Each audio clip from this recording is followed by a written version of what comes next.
dadweynaha magaalada Burco waxay muddo dheer ku taamayeen in dib loo furo madaarka diyaaradaha ee magaalada Burco kaas oo gobolka u tari lahaa ilo dhaqaale shaqo abuur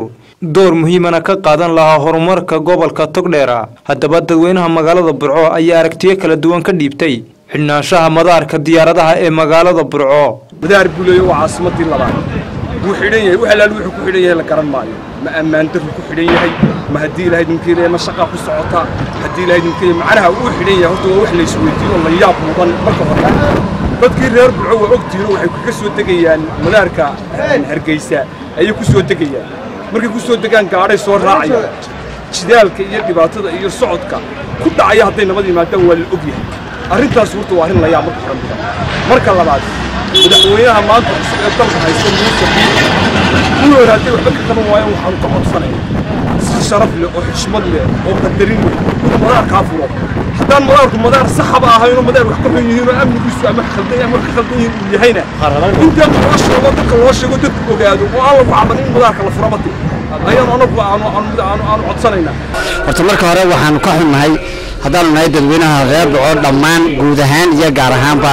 xiritaanka madaarka Burco uu xiran yahay 10 sano wadanku waxaad moodaa inuu dhinac ka raran yahay wadanka galbeedkiisa iyo barigiisu isku mid maaha isku wadan ma moodid jarmalkii galbeed iyo jarmalkii bari baad moodaa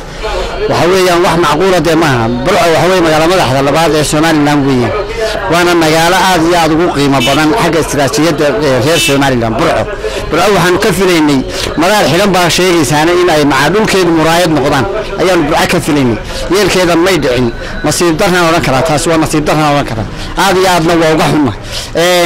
waxa weeyaan in badan baan tabanaynay waxyaabaha Burco tabanaysa way badan yihiin laakiin maanta tamadaarku ma ka hadlaynaa marka insha Allah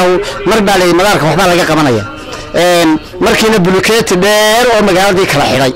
baa lagu sameeyay waxaan oran karaa marka bulukeetkan dheer ee lagu xiray lugooyaabu noo keen marka waxaan codsanaynaa haddaan odayaal nahay haddaan dhalinyaro nahay haddaan haweenahay waxaan aad u codsanaynaa madaarka Burco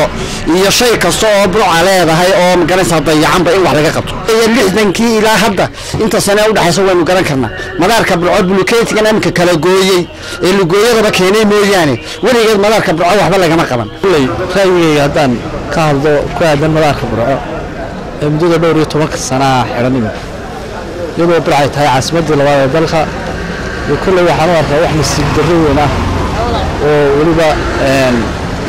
iyo jidna ku ah bulshadii gobolka ku noolay oo intaas soo dhaweeyay soo mareen oo aan wax dowladda laga qaban madaarkooda iyadoo aan ka warhayno madaarada magaalooyinka Berbera iyo Hargeysa sida ay yihiin oo maalin walba qurba joogtii gobolada ku noolay madaarada ugu soo degayaan kuwa Burco ay ka soo degayaan Berbera iyo Hargeysa marka wallahi waxaan u arkaa nasiib darro weyn oo haysta gobolkan waxaan u soo jeedin lahaa xukuumadda uu garweynka yahay madaxweyne Muuse Biixi inay si ugu dhaqsaha badan leh madaarka Burco hawshiisa u bilaabaan oo wax uga qabtaan ayaa kula talina bismillaahir rahmaanir rahiim magacaygu waa Cabdixakiin Axmed Xuseen oo ku magac dheer Mr. Jerry waxaan madaxweynaha Jamhuuriyadda Soomaaliland iyo dowladda ka codsanayna madaarka Burco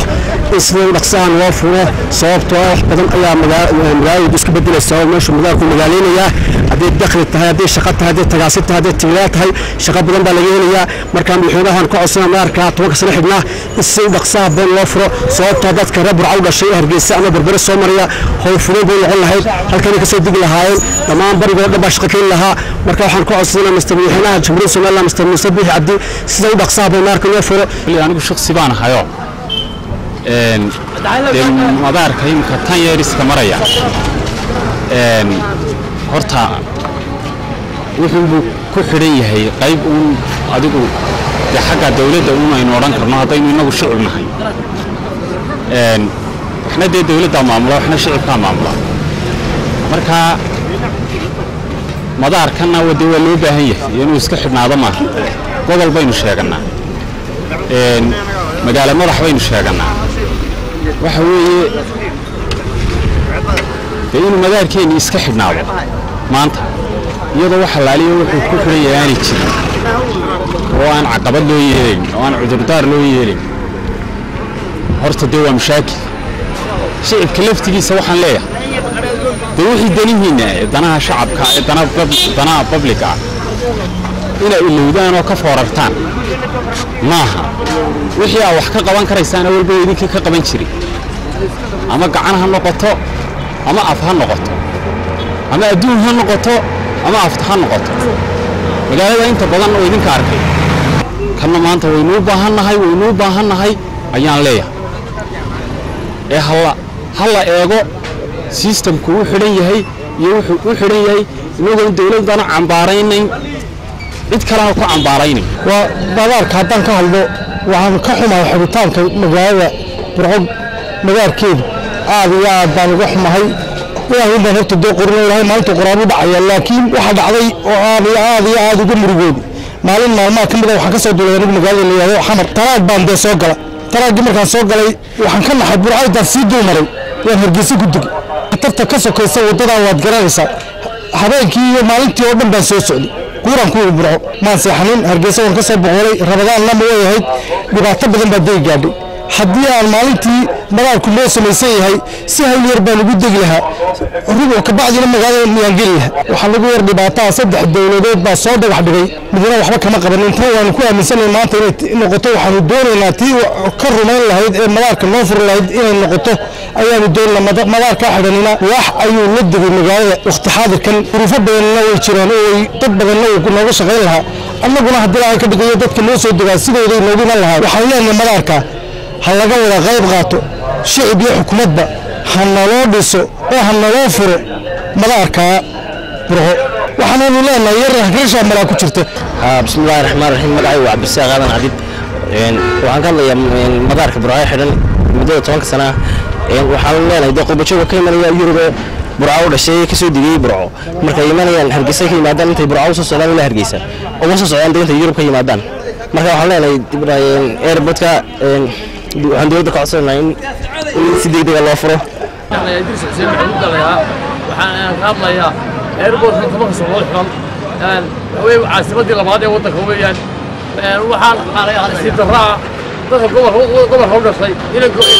soo degi waayeen airportkoodii waana si daro waxaan leeyahay madaxweynaha cusub iyo xukuumadda cusub waxaan ka codsanaynaa airportka in loo sameeyo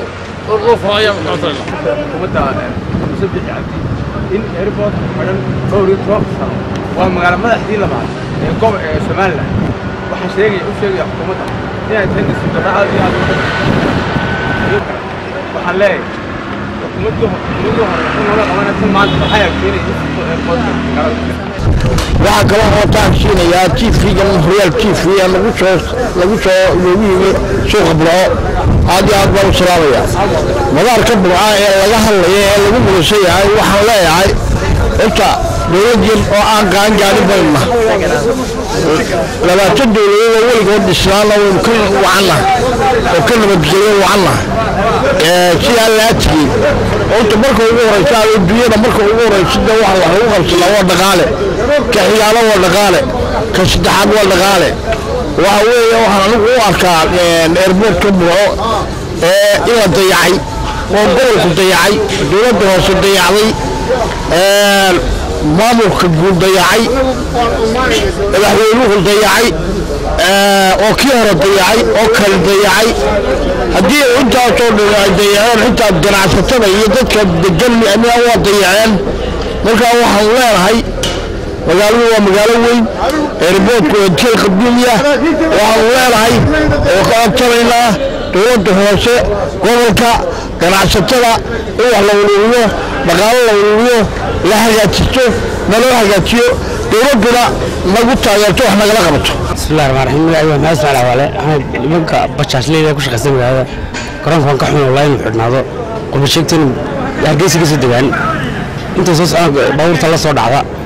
wallahi waan ka xumeeyay garoonkan lagu xidhnaado wallahi dad badan aan garanayo iyo qaaran maxsan hada wala dhacday baabuurta salaamada baabuur la gashay marka wallahi ka xumeeyay madaxweynaha jawradiisa wala xalay sidoo degan ugu furgaroon garoonka diyaaradda bismillaahir rahmaanir rahiim magacaygu waa Dagax Daawud aad baan mahadsantahay haddii ka dhigto rayigayga madaarka magaalada burco oo muddo 10 sano ka dhow xidhan waxaan u arkaa wallahi arrinta aad u khaldan waayo dhowr madaxweynaha dalka soo qabsaday madaxweyne Siilay iyo weliba madaxweyne Qaysam mudane Muuse Biixi Cabdi waxaan leenahay ugu baaqayna mudane Muuse Biixi Cabdi waa lagu codeyn burco weliba aad bay u adeys waxaan ku codsanayna madaarka burco isla ugu dhaqsiyaa baa wax laga qabto loo dhiso insha Allah taala marka waxaan leenahay umar labadii mar saacad ku celinayna madaarka burco la dhiso insha Allah taala waayo madaxweyne walba inuu ilaahay codeeyo la codeeyo المدارك حق قوي وأساس من الحياة أساس له حق قوي. سمعت الله ضل. غير البابا ولا. البابا الله حر. وحصو حلينا قررنا. خاص واحد نقنص. البري والبحر ولا شيء. صومال ليل وما قرا. بري ولا شيء. وحصات كاس. صاصر ونقنص. صبحوا إلى